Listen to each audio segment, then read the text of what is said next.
세상에는 세 부류의 사람이 있다고 합니다. 첫 번째, 책을 읽지 않는 사람. 두 번째, 책만 읽는 사람. 마지막 세 번째, 책을 쓰는 사람이 세상에 있다 하더라고요. 모두 동의하시나요? 네, 감사합니다. 한 학생이 있었습니다. 한 학생은 긴 글 자체를 읽지 못했어요. 왜냐하면 긴 글을 읽어본 적이 없으니까요. 그러다 보니까 자연스럽게 수능 국어가 8등급이 나왔고, 또 재작년 9월까지는 읽어본 책이라고는 한 권도 없었습니다. 그랬던 그 학생이 무슨 바람이 불었는지 책 한 권을 읽게 돼요. 그러다 보니까 또 한 권 더 읽게 되고, 읽다 보니까 또 3, 4권, 그리고 점점 더 읽게 되고, 매일매일 조금씩 꾸준히 읽다 보니까 1년 안에 24권을 책을 읽게 됩니다. 근데 그 학생은 여기서 끝이 나는 게 아니에요. 책까지 씁니다. 그 책은 바로 인생을 포기하지 않는 울산 대학생이라는 책입니다. 네, 인사가 늦었습니다. 독서 그리고 그 후라는 주제로 여러분 앞에선 인생을 포기하지 않는 울산 대학생의 저자 이동훈이라고 합니다. 만나서 반갑습니다. 네, 오늘 발표 목차인데요. 네, 재작년 9월에 제가 책 한 권을 읽게 된 이유, 그리고 그 후 인생이 어떻게 바뀌었는지에 대해서 지금부터 설명을 해볼까 합니다. 네, 운이 좋았습니다. 네, 9월에 제가 졸업했던 고등학교 교장실에 가서 교장 선생님과 대화를 할 수 있는 시간을 가졌습니다. 그런데 교장 선생님은 책을 통해서 인생이 바뀌셨던 분이더라고요. 책에서 본 여러 아이디어를 회사 경영에 활용하시면서 내 인생을 바꾸시고 계셨습니다.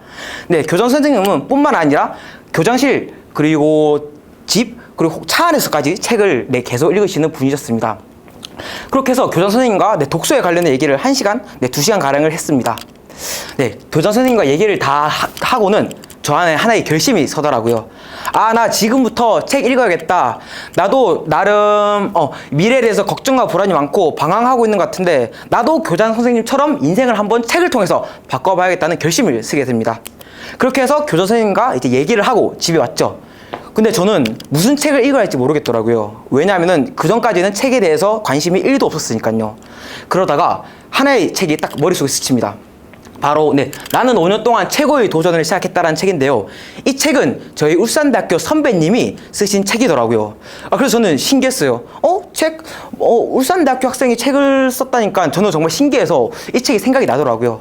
네, 그래서 저는 이 책을 한번 읽어보기로 마음먹었고, 그랬는데 제가 하필 그날 용돈이 다 떨어져서 돈이 없는 거예요. 그래서 먼저 돈을 벌고 있는 친구한테 나 읽고 싶은 책이 있다, 책 한 권만 사달라 해서 찡찡댔더니 친구가 내 책 한 권을 사줘서 다행히 내 책 한 권을, 이 책을 제 손에 넣게 되었습니다. 근데 이 책을 펼치니까 이런 내용이 있더라고요. 저희 학교 선배님은 히말라야를 다녀오셨어요. 그래서 히말라야 관련된 내용을 읽다가 나는 해외여행 한 번도 안 가봤는데 해외여행 혼자서 한 번도 안 가봐서 히말라야는 조금 아직까지 무섭고, 대신에 책에 나온 대로 한라산 한번 가볼 수 있겠다 싶어서 저는 적어놨죠. 히말라야 가기 전에 한라산 먼저 가봐야 할 듯, 이렇게 책에 적고 저는 그 해당 학기에 바로 한라산을 가게 됩니다. 근데 이유는 단순했어요. 그냥 우리나라 가장 높은 곳에서 한번 우리 울산대학교를 외치고 싶어서 저는 제주도로 가는 비행기에 몸을 실었고요. 네, 근데 저는 원래 이렇게 추진력이 좋은 사람일까요? 아니요, 저는 절대 추진력이 좋은 사람이 아니고, 단지 모르는 사람이 아니라 울산대학교 학생이 쓴 책이라고 해서 저는 한 문장 한 문장 피부로 느끼면서 봤던 것 같아요. 왜냐하면 남일이 아니라 저와 같은 공간에 있던 학생이 쓴 책이라고 하니까 저는요 대충 보지 않고 한 번 읽지도 않고 또 3, 4번 저는 돌려가면서 읽었던 것 같습니다. 근데 3, 4권 읽었더니 저한 이런 목표가 생기더라고요. 나 책 써보겠다. 울산대 후배들을 위한 책을 한 권 써보겠다. 나는 청춘을 먼저 보내면서 느꼈던 것들이 참 많은데, 내가 책을 출판했다고 하면은 주변 사람이 쓴 책이니까 내가 그 깨달음이 울산대학교 후배들한테 조금 더 피부에 와닿지 않을까라는 생각을 했습니다. 네, 그렇게 해서 저는 책 출판하겠다는 목표를 작년 2월 15일에 세웠고요. 그리고 바로 한글 파일에서 열고 책 제목을 썼어요. 책 제목은 인생을 포기하지 않는 울산 대학생으로요. 이렇게 짧은 글인데 참 고쳐할 점이 많이 보이죠. 당시에는 제가 글을 써본 적이 없어서 이렇게 고칠 점이 많았고, 저는 이제 2월 15일 날 책 출판하겠다는 목표와 동시에 주변 사람들한테 선언을 합니다. 나만의 책 출판 한번 해보겠다. 올해 안에 꼭 나만의 책 출판을 한번 해보겠다라고 해서 주변 친구들한테, 사람들한테 저는 선언을 했고요. 그렇게 해서 저는 2월 15일부터 매일매일 글을 쓰기 시작했습니다. 네, 글이 안 써지는 날에는 최소 30분씩 저는 네, 매일매일 글을 썼고요. 글이 잘 써지는 날에는 뭐 하루에 1시간 혹은 2시간씩 저는 네, 매일매일 글을 썼습니다. 그런데 문제가 있더라고요. 무슨 문제냐면 뭐 저는 나 최우수상 받았어, 기분이 너무 좋았어, 뭐 행복했어, 이렇게 초등학생이 쓸 수 있을 만큼의 문장 구조를 제가 사용을 하고 있더라고요. 저는 책이라고 제가 글이라고는 한 번도 써본 적이 없으니까요. 그래서 이때 알았죠. 좋은 문장을 쓰려면 좋은 문장을 머릿속에 많이 투입시켜야 되겠구나. 그렇게 해서 저는 본격적으로 책을 여러 권 읽게 되었고, 저는 여기서 끝이 아니죠. 네, 저희 뇌는 망각의 동물이라고 하잖아요. 혹시나 제가 그 읽었던 문장 구조가 기억이 나지 않을까? 저는 필사를 하기 시작합니다. 예를 들면 뭐 택시를 타다라는 표현 말고 택시를 잡아 타다라는 표현이 있네. 뭐 그도 그럴 것이라는 표현이 있고, 또 부르면 나오는 게 아니라 제깍제깍 나온다. 또 예를 들면 뭐 울며 겨자 먹기, 이런 식으로 저는 책에서 본 문장 구조를 저는 이렇게 공부를 하기 시작했습니다. 네, 그 후 저는 매일매일 책도 쓰고 또 제가 책에서 본 내용을 저는 실천을 하기 시작했습니다. 왜냐하면 저도 인생 바꾸고 싶거든요. 네, 뭐 책 내용을 보니까 술은 뇌에 있는 심피지를 마비시키는 기능이 있어서 그게 가짜 행복으로 저희가 유발되게끔 이런 식으로 행복을 불러온다 하더라고요. 결국에는 술이 가짜 행복이라고 말하더라고요. 그래서 이때부터 저는 술을 아예 안 마신 건 아니지만 억제하기 시작했고, 또 책을 보니까 어떤 책에는 책의 저자는 자기소개 이렇게 썼대요. 자기가 대학생 때 자전거를 타고 국토 일주를 한 내용을 썼는데 이것을 서류에 붙어서 그 내용을 내 책에다 담았더라고요. 그럼 저도 하고 싶더라고요. 근데 저는 사실 자전거를 타지 못하는 학생이에요. 두발 자전거를 내가 못 타서 대신에 걸어서 국토 일주를 해보겠다. 걸어서 서울역에서부터 해남 땅끝마을까지 15박 16일 학교 현수막을 그 배낭에 걸고 저는 국토 대장정을 또 한 적도 있고. 근데 여기까지 들었을 때 여러분들의 눈빛이 지금 반짝반짝 빛날 것 같아요. 어떻게 인생이 바뀌었나. 그런데 저는 그렇게 내실이 강한 사람이 아니고 또 게으른 사람이거든요. 어떤 책을 보니까 유튜브를 개설해래요. 유튜브를 개설하면 개설하고 하면 대부분 사람들 안 했다고 하더라고요. 근데 뭔가 욱하잖아요. 나도 유튜브 안 하려고 했었는데 유튜브를 개설하지 않은 사람이 90%래요.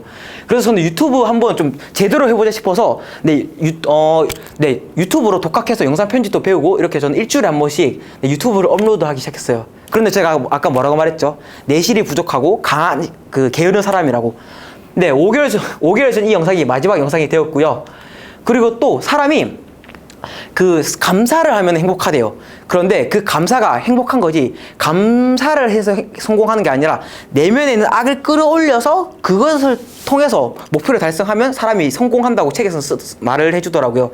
그래서 그 내용이 분노일기예요. 그래서 저도 감사 나 되게 잘하는 사람인데 이번에는 감사 말고 한번 분노일기를 써보자. 내면의 악을 한번 끌어올려서 한번 목표를 내가 달성해보자 싶어서 분노일기를 써봤어요. 써봤는데 효과가 되게 좋더라고요. 그렇게 해서 한 달 정도 했나? 네, 그렇게 했는데 결국엔 저는 또 한 달 뒤에는 하지 않게 됩니다. 게으른 사람이니까요. 또 어떤 책에는 또 유서를 쓰면요 죽음이 보이기 때문에 숙연해진대요. 숙연해진과 동시에 그동안 살아온 과거를 한번 정리해보고 뜻깊은 시간을 가질 수 있을 거라고 책에서 말을 해주더라고요. 그래서 저는 한번 유서를 써봤어요. 작년 8월 달에 제가 유서를 써봤는데 정말로 과거를 돌아보면서 몰랐던 제 자신에 대해서 알게 되고 참 좋더라고요. 그런데 저는 이 유서를 일주일에 한 번씩 써보자 이렇게 마음먹었는데 이때 썼던 유서가 처음이자 마지막 유서가 되었습니다. 그래, 블로그라도 해보자 싶어서 블로그 책을 읽고 또 블로그도 해봤는데요. 처음에는 꾸준히 매일매일 써보다가 결국에는 10월 달에 2번, 11월 달에 2번 이렇게 한 달에 2번 걸로 또 흐지부지 하면서 블로그를 하게 됩니다. 그와 동시에 이제 현타가 찾아오더라고요. 나 왜 이렇게 나약하지 진짜? 나 한번 인생 바꾸고 싶은데 나 왜 이렇게 진짜 게으르지? 이 생각과 동시에 제 눈에는 이제 주위에 있는 친구들이 보이기 시작하더라고요. 제 주변 친구들은 다 대학교 4학년이라서 뭐 다들 자기소개서 쓰고 자격증 따고 면접 준비하고 그러는데 저 혼자 책 읽고 책 쓰고 뭐 실천하고 책 읽고 책 쓰고 실천하고 뭔가 발전하는 느낌이 아니라 오히려 좀 친구들과 소외되고 좀 이질감이 든다는 생각이 들더라고요. 또 항상 저를 응원해주는 친구가 있었는데 그 친구도 이제 뭐 너 성공한 것도 아닌데 책 쓴다고 해서 아무도 안 볼 거다. 왜 멈춰라고. 제가 성공하고 책을 써야지. 뭐 제가 그냥 책부터 쓴다고 하면 아무도 보지 않는다고 해서 좀 멈춰라고 이런 식으로 좀 말리기도 하더라고요. 그럼에도 저는 끝까지 밀고 나가려고 합니다. 왜냐하면 2월 달부터 8월 달까지 정말 열심히 책을 썼는데 여기서 포기하기 아깝더라고요. 대장부로서 칼을 뽑았는데 끝까지 목표를 달성하고 싶다는 생각이 들었습니다. 그래서 저는 계속해서 밀고 나간다고 저는 마음먹었고, 그때 8월 7일 일주일 뒤에 저는 도서관 학교 구화선 로비에서 눈물을 흘립니다. 처음에 눈물을 조금씩 흘리다가 나중에 펑펑 울었습니다. 왜냐하면은 여느 때처럼 그냥 책을 읽었는데 책에는 이런 내용이 적혀져 있더라고요. 물론 처음에 책을 쓰겠다고 몇몇 지인들에게 말했을 때의 반응은 시원찮았다. 할 수 있을 거라며 응원해준 사람도 있었지만 대부분 반신반의하는 분위기였다. 많은 사람들이 자신은 내세울 게 없다며 책을 쓸 수 없다고 생각하는데 절대 그렇지 않다. 사람은 누구나 자신만의 컨텐츠를 가지고 있으며 이는 평범한 대학생일 때도 마찬가지다. 자신이 대학생인데 전공에 관한 책을 한 권 출간했다고 가정해보자. 회사 면접에 임했을 때 결과가 어떻게 되겠는가? 그 분야의 전문가로 볼 것이며 채용하려고 안간힘을 쓸 것이다. 그야말로 주객이 전도되는 상황이 일어날지도 모른다. 책을 써보는 도전은 자신을 브랜딩하고 마케팅하는 데 가장 좋은 방법이다. 20대인 청춘인 당신에게 책 쓰기 경험이 얼마나 도전할 만한 가치가 있는 일인지 꼭 알려주고 싶다라고 책에서 이렇게 써놨더라고요. 저는 이 책을 도서관에서 읽으니까 눈물을 나더라고요. 아무도 저에게 해주지 않는 말을 책에선 해주더라고요. 제가 지금 하고 있는 이 책 출판이 얼마나 가치 있는지 모르고 이 도전이 맞나? 걱정과 불안이 가득했는데 제가 잘 하고 있다는 것을 책에서 알려주기 때문에 저는 그때 눈물을 흘리면서 책을 읽었던 기억이 지금도 생생합니다. 그때부터 저는 최선을 다하기 시작합니다. 사람은 참 자신이 하고자 하는 길이 긴가 민가 할 때 최선을 다하는 게 아니라 내가 하고자 하는 길이 맞다는 확신일 때 그때 사람은 최선을 다하더라고요. 이때부터 눈빛을 고치고 최선을 다하기 시작합니다. 새벽 4시에도 글을 쓰고 또 쓰다 보니까 사람이 욕심이 더 생겨서 또 새벽 5시 반까지 밤새면서 글도 썼고요.